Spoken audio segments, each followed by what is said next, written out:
بسم اللہ الرحمن الرحیم۔ السلام علیکم، میں ہوں فیضان رشید، آپ دیکھ رہے ہیں فیضان وائس چینل۔ قرآن مجید میں حضرت آدم علیہ السلام کے دو بیٹوں قابیل و ہابیل کا قصہ ہے۔ حضرت آدم علیہ السلام اور حوا علیہ السلام سے بہت اولاد ہوئی۔ انہی میں دو بچے قابیل و ہابیل تھے۔ قابیل بڑا لڑکا تھا، لیکن یہ ماں باپ کا کہنا نہیں مانتا تھا۔ ہابیل چھوٹا بھائی تھا جو ماں باپ کا کہنا مانتا تھا۔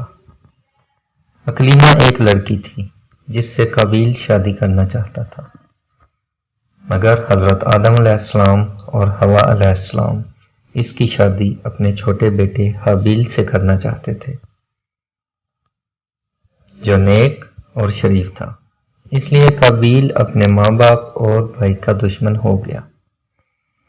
اللہ تعالیٰ نے حکم دیا کہ تم دونوں قربانی کر کے پہاڑ پر رکھ کھاؤ۔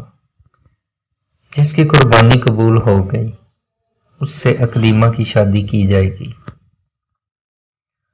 اللہ تعالیٰ کو اپنے نیک بندے پسند ہوتے ہیں اور وہ ان کی مدد کرتا ہے۔ آسمان سے ایک آگ آئی اور ہابیل کی قربانی کو لے گئی، یعنی ہابیل کی قربانی قبول ہو گئی۔ اب اس کے بھائی قابیل کو بہت غصہ آیا۔ اس نے ہابیل سے کہا کہ میں تجھ کو قتل کر دوں گا۔ ہابیل نے کہا، اللہ نیک بندوں کی قربانی قبول کرتا ہے، اگر تم مجھ سے لڑو گے تو میں تم پر ہاتھ نہیں اٹھاؤں گا۔ آخر ایک دن قابیل نے ہابیل کو قتل کر دیا۔ دنیا میں یہ پہلا قتل تھا جو قابیل نے اپنے بھائی ہابیل کا کیا۔ قتل کرنے کے بعد ہابیل کو فکر ہوئی کہ ہابیل کی لاش کو کیا کرے، کس طرح چھپائے۔ اس نے دیکھا ایک کوا چونٹ سے زمین کھود کر ایک دوسرے مرے ہوئے کوے کو دفن کر رہا ہے۔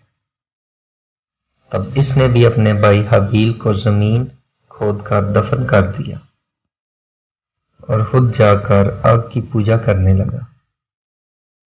حضرت آدم علیہ السلام کو اور حوا علیہ السلام کو بہت دکھ ہوا۔ قابیل و ہابیل دونوں بھائیوں کے جھگڑے سے ہم کو سبق لینا چاہیے۔ ہمارا حقیقی بھائی یا مسلمان بھائی اگر ہم پر زیادتی کرے تو بہتر یہ ہے کہ ہم صبر کریں اور اپنے بھائی پر ہاتھ نہ اٹھائیں۔ قابیل نے اپنے بھائی کو قتل کیا، قیامت تک لوگ اس پر لعنت کرتے رہیں گے اور آخرت میں اللہ کے عذاب کا مستحق ہوا، اور ہابیل کو قیامت تک لوگ اچھا کہتے رہیں گے اور جنت کا وارث ہوا۔